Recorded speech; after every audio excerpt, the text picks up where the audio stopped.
Hi friends, welcome back to Diya sweet home. ఈరోజు వీడియోలో అందరికీ ఎంతో నచ్చే బాదం మిల్క్ని ఇంట్లోనే ఈజీగా ఎలా తయారు చేసుకోవాలో చూద్దాము. మనం సమ్మర్లో బయట కొని తెచ్చుకుని తాగుతూ ఉంటాం కదా, అలా కాకుండా ఇంట్లోనే ఇలా హెల్తీగా చేసుకుంటే చాలా బాగుంటుంది. పిల్లలకి కూడా చాలా బాగా నచ్చుతుంది. ఇది ఎలా తయారు చేయాలో ఇప్పుడు వీడియోలో చూద్దాము. ముందుగా ఒక గిన్నె తీసుకుని అందులోకి ఒక 50 గ్రాములు బాదం పప్పుని నీళ్లు పోసి ఓవర్ నైట్ నానబెట్టుకోవాలి. మీకు టైం లేదంటే వేడి నీళ్ళల్లో 2-3 గంటల పాటు నానబెట్టుకోండి. ఆ తర్వాత 10-15 పిస్తా పప్పులను కూడా నానబెట్టుకోవాలి. ఈ పిస్తా పప్పులు అనేవి మనకి బాదం మిల్క్లో మంచి కలర్ని ఇస్తాయి, అలాగే ఫ్లేవర్ కూడా బాగుంటుంది. ఇప్పుడు బాదం పప్పులు నానిన తర్వాత ఇలా పైనున్న తొక్కను తీసేసుకోవాలి. మీకు టైం ఉంటే ఓవర్ నైట్ నానబెట్టుకోండి, లేదంటే ఒక 2-3 గంటలు వేడి నీళ్ళలో నానబెట్టుకోండి. ఆ తర్వాత ఒక 2 టేబుల్ స్పూన్లు వేడి పాలల్లో ఒక చిటికెడు కుంకుమ పువ్వు కూడా వేసి పక్కన పెట్టుకోవాలి. ఆ తర్వాత ఇలా తొక్క తీసేసిన బాదం పప్పుల్ని మిక్సీ జార్లో వేసుకుని కొంచెం పాలు పోసుకుని అలాగే పిస్తా పప్పులు కూడా వేసి మెత్తగా పేస్ట్ చేసుకోవాలి. ఈ పేస్ట్ అనేది బరకగా ఉండకూడదు, ఇలా స్మూత్గా పేస్ట్లా ఉంటేనే మనకి బాదం మిల్క్ టేస్ట్ బాగుంటుంది. ఇప్పుడు స్టవ్ వెలిగించి ఒక గిన్నె పెట్టుకొని ఇందులోకి చిక్కటి పాలు 1 లీటర్ పోసుకోవాలి. పాలల్లో నీళ్ళేమీ కలపకూడదు.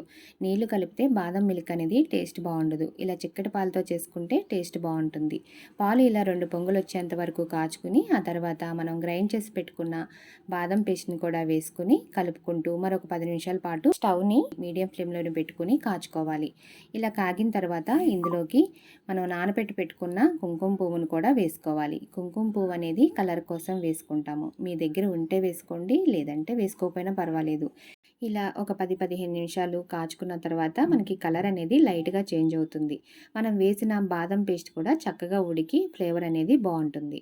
ఇప్పుడు ఇందులోకి మనం ఒక 7-8 స్పూన్లు పంచదార వేసుకోవాలి. పంచదార అనేది కొందరు తీపి ఎక్కువ తింటారు, దాన్ని బట్టి చూసి వేసుకోండి.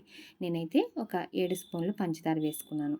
ఈ పంచదార వేసిన తర్వాత ఒకసారి బాగా కలుపుకొని మరొక 2-3 నిమిషాల పాటు ఈ పాలని కాచుకోవాలి. మీకు బాదం మిల్క్ ఇంకా కలర్ కావాలి అనుకుంటే ఫుడ్ కలర్ కూడా వేసుకోవచ్చు. నేనైతే ఫుడ్ కలర్ వాడలేదు. ఇప్పుడు ఇందులోకి సన్నగా కట్ చేసిన బాదము, పిస్తా, జీడిపప్పు పలుకులను వేసుకొని ఇలా ఒకసారి కలుపుకొని మరొక 2 నిమిషాల పాటు ఈ పాలను కాచుకోవాలి. ఇవి బాదం మిల్క్లో మధ్య మధ్యన మనం తాగేటప్పుడు తగులుతూ ఉంటే టేస్ట్ చాలా బాగుంటుంది.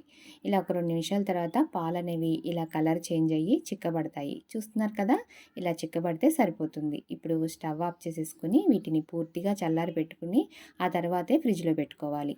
2-3 గంటల తర్వాత ఫ్రిడ్జ్లో నుంచి తీసి ఇలా సర్వింగ్ గ్లాసుల్లో పోసుకుని సర్వ్ చేసుకుంటే చల్లచల్లగా మనకి బాదం మిల్క్ రెడీ అయిపోతాయి. ఇంట్లోనే హెల్తీగా టేస్టీగా ఎలా తయారు చేసుకోవాలో చూసారు కదా. మీరు తప్పకుండా ఈ బాదం మిల్క్ని ట్రై చేసి టేస్ట్ చేయండి. అలాగే ఈ వీడియో నచ్చితే కనుక లైక్ చేసి షేర్ చేయండి. నా ఛానల్ని ఎవరైనా మొదటిసారి చూస్తుంటే సబ్స్క్రైబ్ చేసుకుని పక్కనున్న బెల్ ఐకాన్ కూడా క్లిక్ చేసి ఆల్ అనే ఆప్షన్ కూడా సెలెక్ట్ చేసుకోండి. Thank you for watching.